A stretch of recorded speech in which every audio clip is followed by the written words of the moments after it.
All right, welcome back to WMAC Now with your host Chuck Stevens. And so, going to talk about Ritu Phogat versus Bi Nguyen tonight. Looks like we already got a couple people in, so say hi in the chat if you'd like. Wanted to talk about this fight, and I wanted to talk about the rules. And I didn't want to like spend like 10-15 minutes talking about it in just a regular recorded video, because then people tend to zone out after like 10 minutes of a video, if they even make it that far, of a recorded video at least, whereas people tend to watch streams a little bit longer. So what we're going to do tonight is I'm going to replay this fight, and the link is in the description. I'm not going to play it on the screen, though. You'll have to watch it on your own screen. But I'm going to play it, and it's going to be muted, and I'm going to do commentary for it.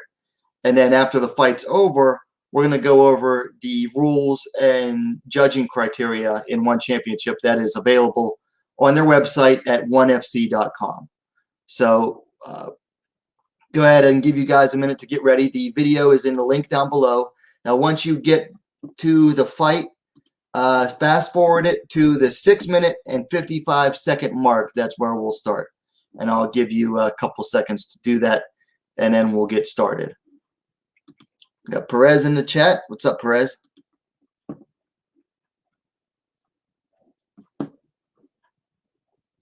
So once I'll give you guys a minute there to get the fight ready, and then we'll get started on this.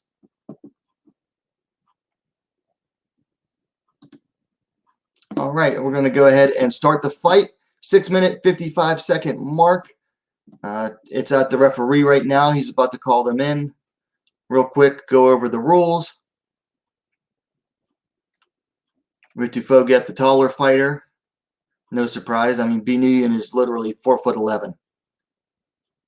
I don't know how to translate that to centimeters for you metrics. All right, round one about to get underway. Good evening, Judy. Okay, they start off. Right away, B with the jab. Low kick there lands for B, barely. Inside low kick. Ritu with a right hand. Another right hand for Ritu, and then a jab for B. And they're both exchanging on the feet right now. Knee lands for B. B throws another knee and some punches. Ritu lands a punch of her own. So right now it's early going. Bi Nguyen circling on the outside. Oh, Ritu shoots in. Gets the clinch, lands a knee of her own. Ritu is around the back, and she basically just pulls Bi Nguyen down to the ground. Bi Nguyen in the referee's position, in what we call in wrestling, with B taking her back, or excuse me, Ritu taking her back. Ritu almost gets a hook in. B trying hard to turn around and get to the guard here. Punch lands from over the top from Ritu. But right now, Ritu is basically in what we call the referee's position in wrestling. And it's basically considered like a controlling position, but also somewhat neutral, because nobody's scoring from here. So she gets B somewhat onto her side, gets one leg in, ready to go to half guard, and she has control of B's inside wrist. And is starting to land punches. So B is basically turned over now, and Ritu is in the half guard of B. She's starting to land some punches from there. But B is still somewhat on her side, trying to basically keep her turned onto her back, or excuse me, keep herself turned on to all fours.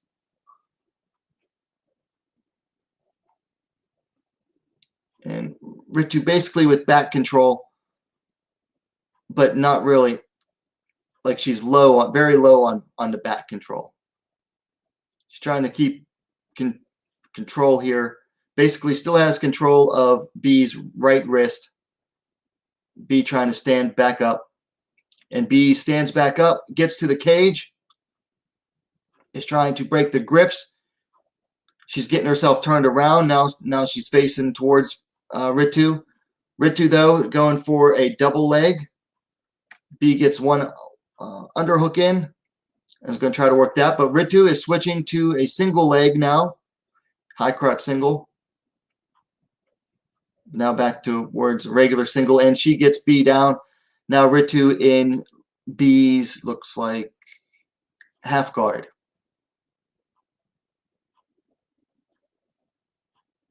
So now Ritu is finally in a controlling position here on top in half guard. She starts landing some short elbows to the head of Nguyen.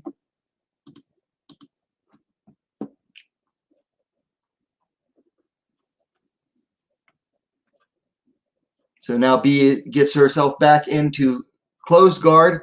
Now, here's the thing. In grappling, the guard is considered like a neutral position. So right now they're essentially in a neutral position on the ground. So B has an open guard now, lands an elbow from bottom. Ritu with a hammer fist.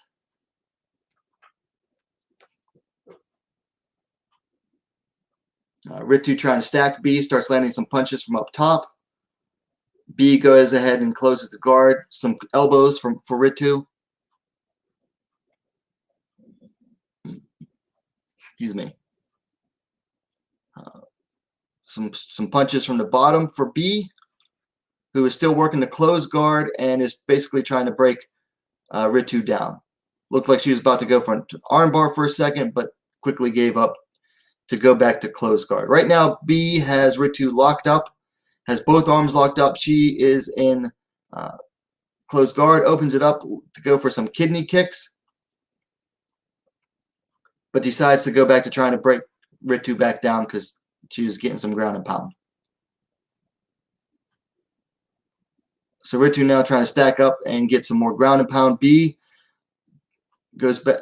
Ritu passes to half guard now, but note B is able to regain full guard, or she's in butterfly guard now. She's got one butterfly, and she is working her way back up against the fence post. But Ritu is now landing some punches to the head of Bi Nguyen. Looks like the closing seconds of the fight, as B lands a couple knees in clinch there. Lands another knee there for B, and another one on the break. So now they are back separated, and that is the end of the first round. Overall, pretty good round. I mean, Ritu had the majority of the controlling position with the back take, the half guard, some nice ground and pound. But on the feet, when it was on the feet, it was essentially evened up, I would say. But when she was getting back control, and especially right there in the replay, they're showing she's landing some good ground and pound there. So I have Ritu ahead after the first round. But remember, this is open scoring in one championship. They're in the corners. B's back to her feet first. Ready to go. They're showing Rich Franklin's unofficial scorecard, which, I mean, they're using colors to show it, but you're essentially just saying someone's ahead over the other. And now I have an ad.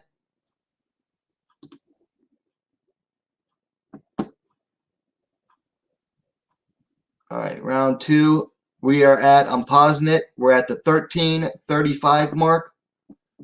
At the beginning of the second round, 13:35, I'm going to go ahead and play.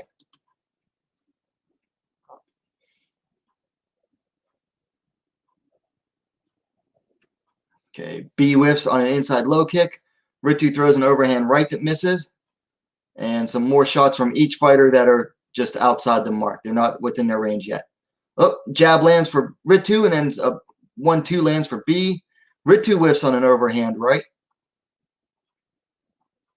Jab lands for Ritu. High kick there, somewhat blocked for B.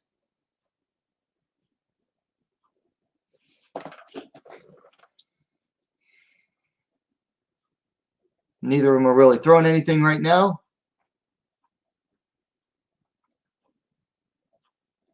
One-two lands for B, or a 2-1.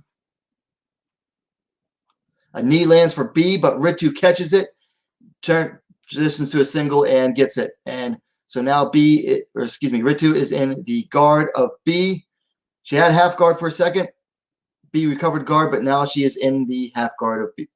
Ritu is now in the half guard of Bi Nguyen.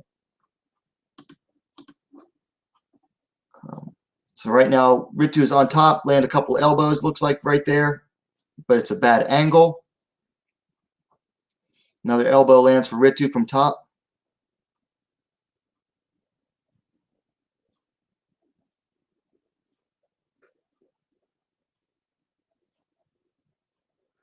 But right now, they're not really showing the important angles here. But okay, so Ritu is on top in half guard, landing some shots, some punches to the side of B. B manages to get back full guard. She closes it up. She's going to try to essentially break Ritu down and hold her down. So a shoulder strike there from Ritu. As B opens a guard now, she's going to try to push off from here, but I don't think it's going to work.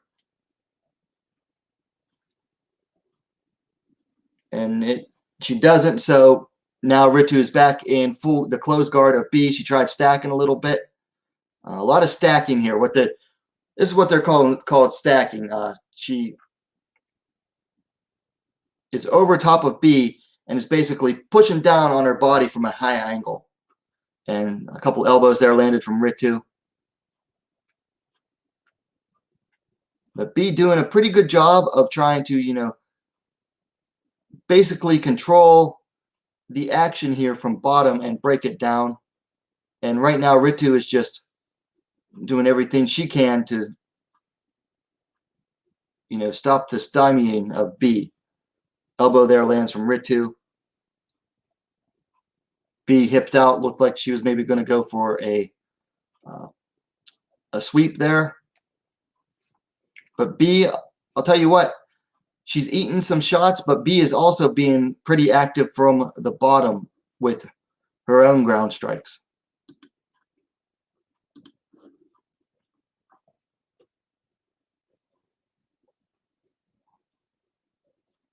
So now Ritu manages to pass the side control and then goes to north-south, landing a couple short punches there. Ritu tries to get the crucifix, but wasn't able to do it. B's arms are a little bit too short, and now B trying to trap the head between the legs, gets an arm, and now gets a little bit of a reprieve there, but knee there lands for Ritu.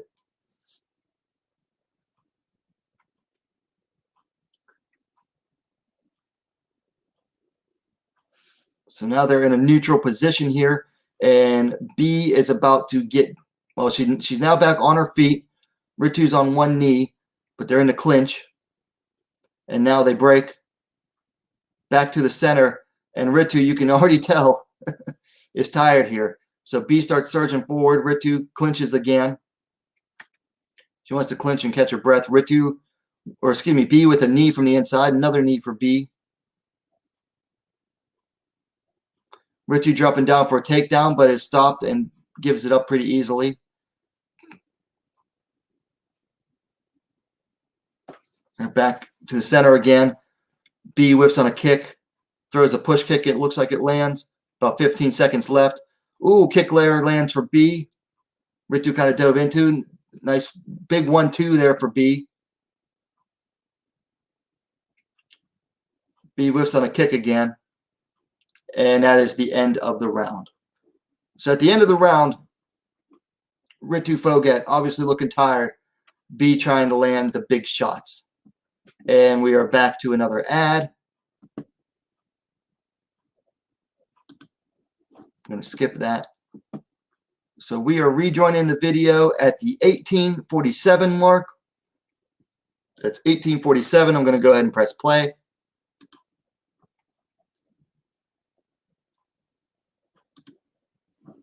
So they're showing some replays here.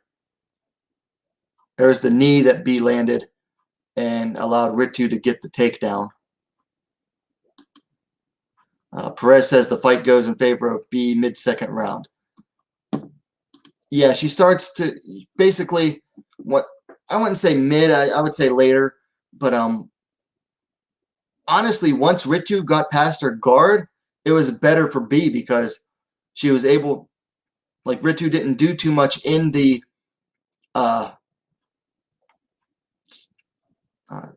side control. other than try to go for the crucifix that didn't work. And if you see there, they just showed the colors. Rich Franklin's scorecard. The gap had closed a little bit.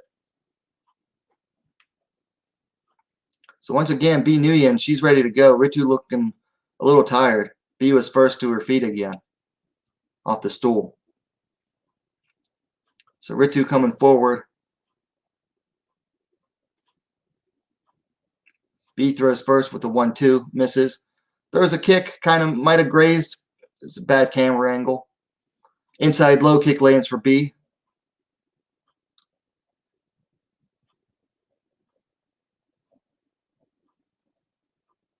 Bi trying to look for that big left hand. Ritu comes forward with some punches, lands a knee.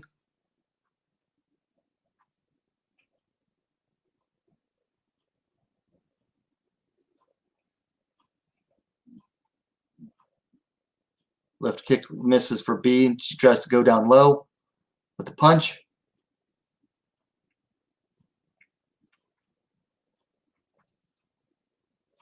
Okay. Some more punches. Ritu coming forward again with 1-2, but whiffs on him. 1-2 lands for Bi. Kick lands for Bi, partially blocked by Ritu. Bi goes high again, but Ritu comes forward to counter with some punches. Misses. Bi now landed to the body as Ritu goes for a takedown. Both against the cage. Ritu on the outside going for a takedown, but is unable to get it. So now they're locked up against the cage here. Bi has an underhook, lands a knee there. Ritu not giving up on the takedown, going for some dirty boxing. Bi managing to push up, but Ritu stays on her. Knee there lands for Nguyen. Punch from Phogat. A knee for Ritu.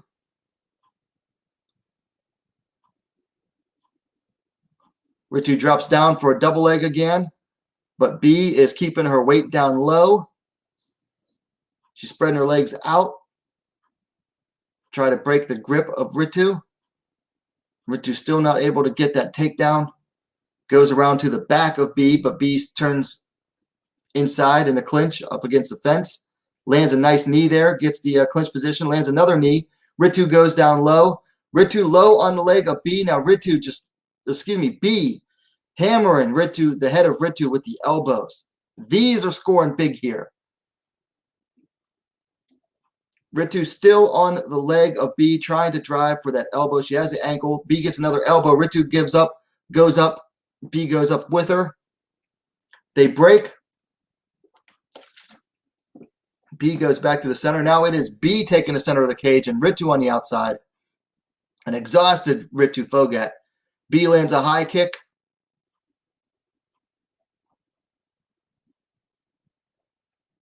Kind of just looking at each other. Bi throws another high kick that misses.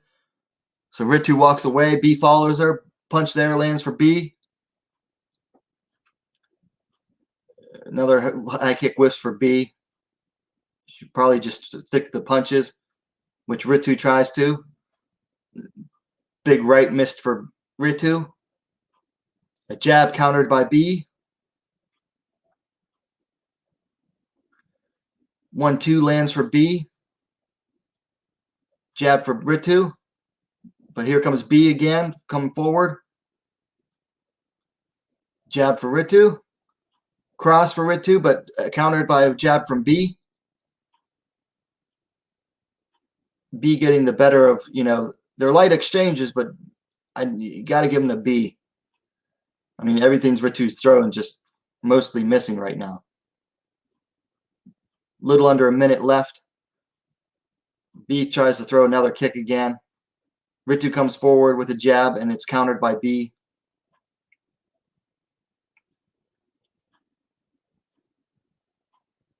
Bi throws the left hand, but misses, but then gets a kick to the midsection. Overhand right from Ritu, but kick by Bi.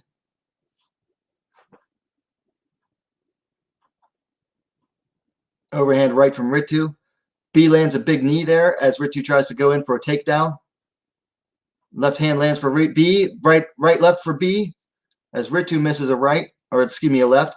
Ritu goes for the takedown, gets the double leg, and goes into the half guard of Bi Nguyen, and it is already the end of the round, you can tell, because the clock disappears.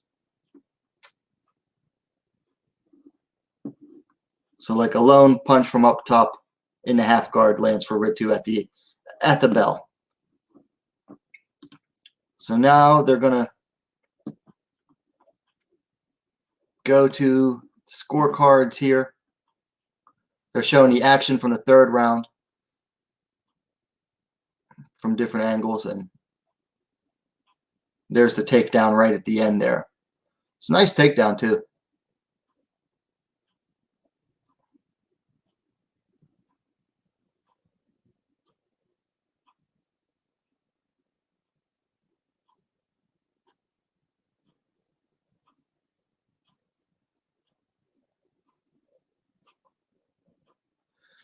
So you see Rich Franklin's scorecard. It has narrowed. It has really narrowed. He still has Phogat winning.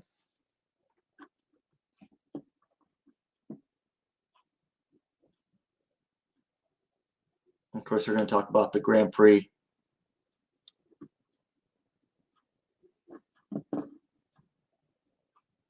So I'm going to play the reading of the scorecard here real quick.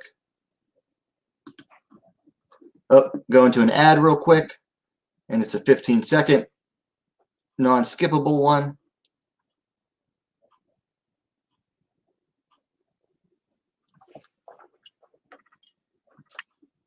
And another 15-second unskippable ad. That's ridiculous.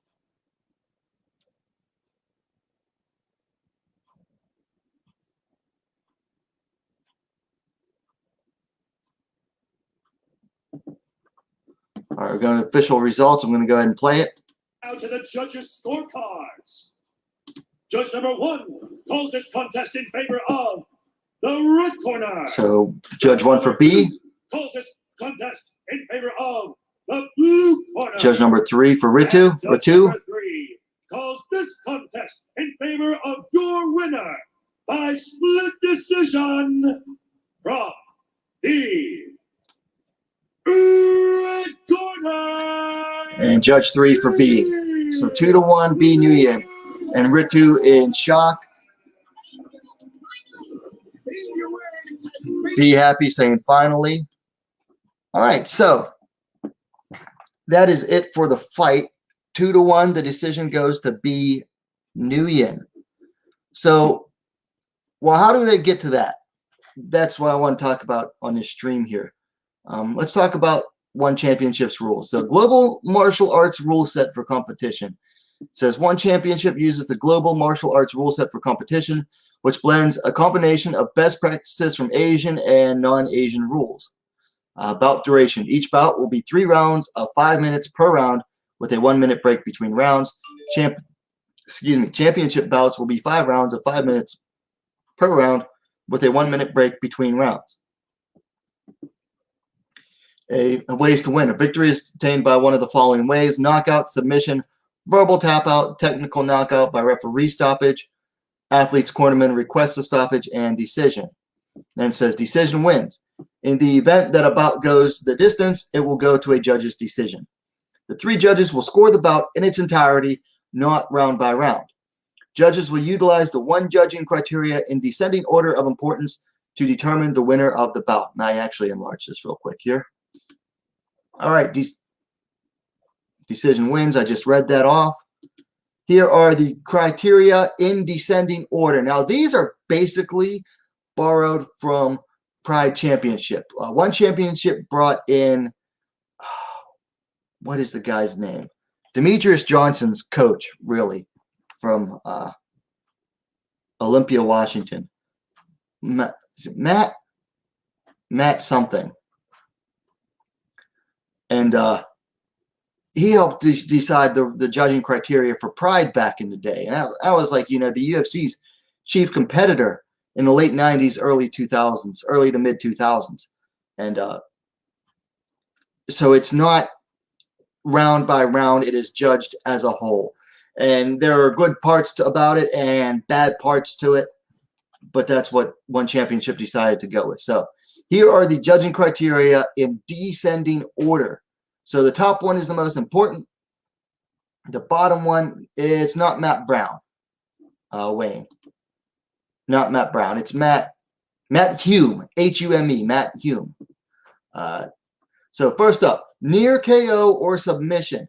So if you come close to knocking someone out or getting like a submission locked in, that counts a lot, the most.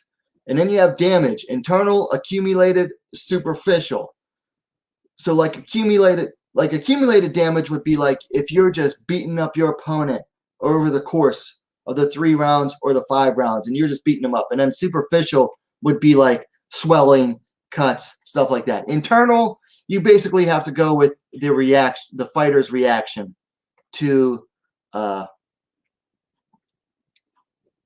the strikes or the submissions. Number 3 would be striking combinations and cage generalship, ground control, superior positioning. Now keep in mind, or I'll come back to that. And then 4th is earned takedowns or takedown defense. And I like that they actually score takedown defense, because a lot in the unified rules of mixed martial arts that they use in the in the U.S. and a lot of other places, a takedown defense is its own reward. And then last but not least, or last and least, I should say, is aggression. So how would you rake up Bi Nguyen winning? So near KO or submission, never really came close. Damage, you could say she definitely damaged Ritu in the 3rd round, especially when she had Ritu down and was basically landing those elbows to the head of Ritu when Ritu was working for that takedown. That's a lot of damage. As far as in the other 2 rounds, Bi did outland Ritu on the feet. On the ground, fairly even. So that's for damage. You could kind of see damage in favor for Bi, particularly in the 3rd round. And you got to remember, as a whole fight scoring, as the fight goes on, it's natural to emphasize the later rounds, because that's basically who's winning the fight at the end of the fight. Then you come to striking combinations and cage generalship. So you have to go with striking combinations first. Obviously, Bi was landing more combinations, even if they were simple 1-2s, or that she was getting more combinations, whereas Ritu was mostly just going for single strikes. Superior positioning, Ritu had it a little bit, but for the most part, she was in guard. And remember, like I said, the guard in submission grappling and BJJ is considered a neutral position. Like you don't score points in guard in grappling tournaments. And then earned takedowns or takedown defense. Ritu obviously got the takedowns. Bi did stop some in the 3rd round, and then aggression. I'd say they were both equally aggressive. I mean, Ritu in the first 2 rounds, but then Bi really came forward in the 5th with the or 3rd round with the aggression. So once you really go over the rules, you can kind of understand. Damage was landing a lot of strikes to a tired fighter, landing some big elbow strikes to the head, striking combinations, cage generalship. She was really controlling the cage, particularly in the later rounds. Aggression, not so much in the takedown defense area, but aggression. When you go over that, you can kind of understand, what the judges saw in order to give Bi the victory. Now, you can also definitely see it in Rich Franklin's favor and say, well, you could give the damage from the grounded strikes to Ritu, the cage generalship to Ritu, the earned takedowns and the aggression. You could also give that to Ritu as well. So you can definitely see it, either way. But I mean, I definitely understand why they would give it to B, and two of them did. And hey, one judge gave it to Ritu. So I mean, my whole point here wasn't to go, well, oh, I favored B, or oh, I favored Ritu. I'm not hyped on either fighter. I'm not really a Bi Nguyen fan, and I thought Ritu was getting pushed like way too early, and so I'm not like I said, I'm not too high on either of these fighters. The whole purpose of this stream was to try to break down and explain, what the judges are looking for, and why they would give it to either fighter. Let's go ahead and into the chat. Perez was following the fight along. The brother man, what's up? Ricochet, welcome to the scene. Says he agrees with the decision. Don't think I've ever seen you before, Rico, so welcome. Perez says initially did not agree with the decision, but after watching second time, changed his mind. All right, so that's why I wanted to do this. The brother man agrees, says same. Wayne Sundstrom, Cyborg Nation forever. I'm anti-Cyborg, bro. But you're welcome. Welcome anytime. When is Cyborg fighting again? So Cyborg is fighting Friday night. She is the main event for Bellator 2, whatever it is. But she's the main event. It'll be on Showtime, which if you're outside the U.S., I think you can watch on YouTube. And if you're in the U.S., I believe Showtime has a free offer right now for like a month or a week or whatever. And then does anyone really challenge Chris in Bellator? Sorry, but okay. So yeah, she'll be fighting Friday night. I too disagree with the decision at first. However, when I read the criteria before, my mind was changed. Oh, well, that's nice to see. So, I mean, really, that's why I wanted to do this stream, was to just I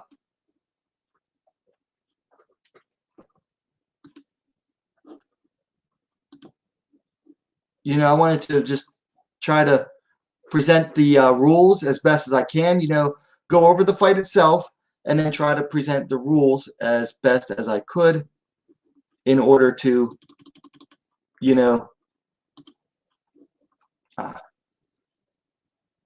try to explain it as best as I could to people. And, my whole point wasn't try to change minds. It was just to explain. So it looks like I changed some minds, which is interesting. Anyway, that's really all I have for tonight. We'll be doing the WMMA Scene Report live tomorrow at 9:45 Eastern Daylight Savings Time, 9:45 p.m. Going to be going over Invicta preview. So Invicta on Axis 1. Excited for that one. Also, there's Bellator this weekend. There's UFC this weekend. I think LFA has one ladies fight. And then we get into One Championship and Power Fight Week. I'm really excited about that. Excited for Invicta. Interesting to see, how things go for them on Axis for the first time. But really, really excited about One Championship and Power next week. Still considering doing a live fight companion for that. It starts, I think, at like 8:30 a.m. So it'll be a morning time stream, early morning. If you're on the West Coast, it'll be like 5:30 a.m., which sucks for you guys. But I'll actually sleep in a little bit. I took the day off. So I'm not getting up till like 7, which is really sleeping in for me. And yeah, really looking forward to that. But this was the fight that kicked off International Atomweight Month, hashtag Atomweight Month. And really, I thought it was a good fight. Not the greatest of fights, but it was a good fight. And really changed up the One Championship Atomweight World Grand Prix. Now they brought in a newcomer. From what I've seen, One Championship hasn't verified it yet, but I've seen it elsewhere, and she said it. What is her name? Brazilian Julie Meza Barba. I think she's like undefeated or close to undefeated. Let me bring up her record real quick.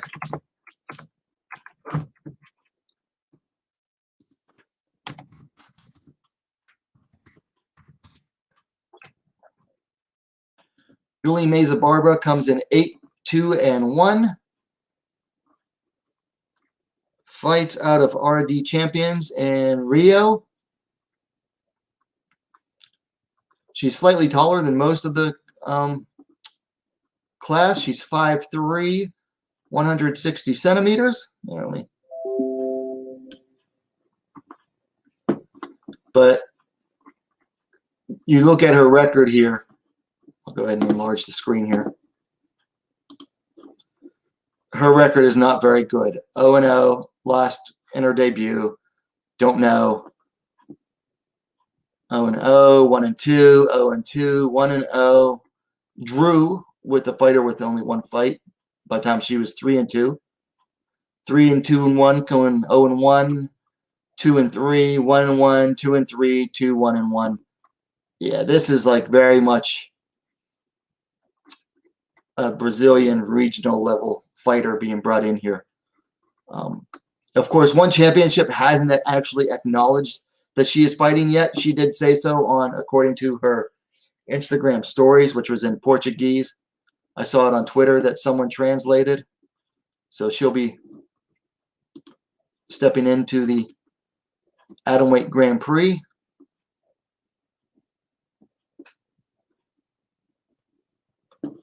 Judy says, yeah, Invicta and Bellator same day this Friday. Yeah, that's a bummer. 4 fights on the ladies for Bellator. You know what? I'll go ahead and bring that up right now.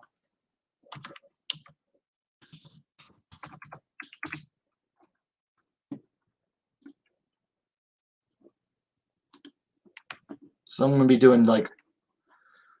doing multi-screen duty here, trying to watch all the fights. But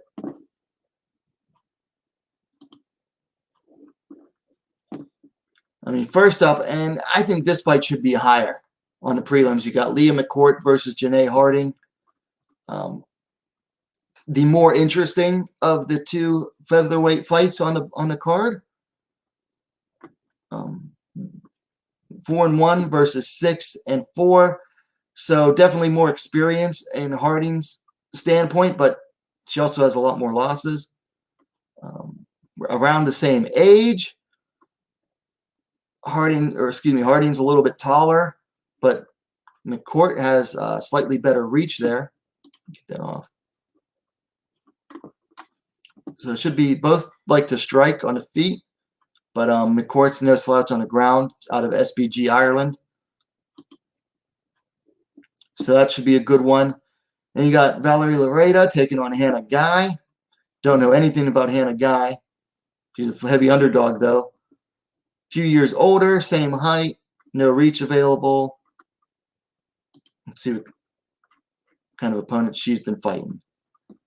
1-1, beat her, lost to Kayla Rocco. That's no shame there. Although Kayla Rocco isn't. Okay, though. Okay, so she fought her first 2 fights at strawweight. Moved up to flyweight, beat Vanessa Marie Grimes, who was 1-4 at the time. And now is taking on Lareda, who's undefeated at 3-0. And this is your typical Valerie Lareda opponent so far, which at 3-0, this is the kind of opponent you expect someone to fight when they're 3-0. You just don't like to see it on Bellator because they're like the de facto number 2 promotion in North America, if not the world. And then also on the card, Sumiko Inaba taking on Christina Katsakis, the meat grinder, 1-0, taking on 1-1. Same age, 30. No other stats for Katsakis. But Sumiko Inaba, another real pretty Hawaiian in Bellator's pretty girl division, the flyweights. Beat Jessica Ruiz at Bellator 251. And then Katsakis coming in 1-1, coming off her first pro win. Debuted June of 2019 in a loss to an 0-3 fighter. And then she beat December of 2019, beat Vanessa Marie Grimes, who we just talked about, who was 1-3 at the time. So Katsakis and Anna Guy both taking on the same fighter, which probably all three of them, I think, are from the Northeast. So that's what happens in the regionals. And then, of course, you got the main event, Cyborg versus Smith. That's obvious. That should be a fairly easy win for Cyborg. Then Invicta will go over tomorrow. And then there's a ladies fight on LFA in, I think, flyweight. Nope, strawweight. Tiani Valley taking on Catherine Paprocki. Valley's, I believe, is a Bellator. Yeah, she fought in Bellator once or twice. Just once. And then Paprocki, she's coming off. She actually has a win in Invicta over Isis Verbeek 2.5 years ago. I'll tell you what about Paprocki, though, and I watched this a couple years ago. She went to the Sparta Combat League, which is in Wyoming, and she won the Queen of Sparta tournament, where the first round, the quarterfinals, were boxing. It was one-night tournament. You had to win a boxing match, a kickboxing match, and then the final bout was MMA. And Catherine Paprocki won that tournament. It was pretty good. A lot of debutantes and low-level fighters, but it was for what they brought in for that tournament. It was pretty good, pretty exciting. Hard to hear though. Like the volume was terrible. So, and then Tiani Valley, she's a Bellator vet. Lost to Carrie Melendez. Has picked up couple wins since then, and then lost to Brittany Cloudy. That was probably up at flyweight a year and a half ago. And those are all on Friday, and then of course you got Invicta on Friday as well. All right, so that's really all I have for you tonight. So like I said, we'll be back tomorrow night with the WMMA scene report. Really going to be focusing on that Invicta preview. I mean, we'll be going over, Bellator again and the UFC. Working on my Yan Xiaonan versus Carla Esparza preview. I should have that up. Planning to have it up by midnight tonight on the East Coast. So keep an eye out for that. In the meantime, if you're watching this on playback, let me know your thoughts in the comments down below. Of course, if you like the video, please give it a like. If you're still in the chat, don't forget to leave a like on the way out. And if you haven't yet, go ahead and subscribe to WMMA Scene Now, the most complete women's mixed martial arts dedicated platform on YouTube. Thanks for watching. We'll see you next time.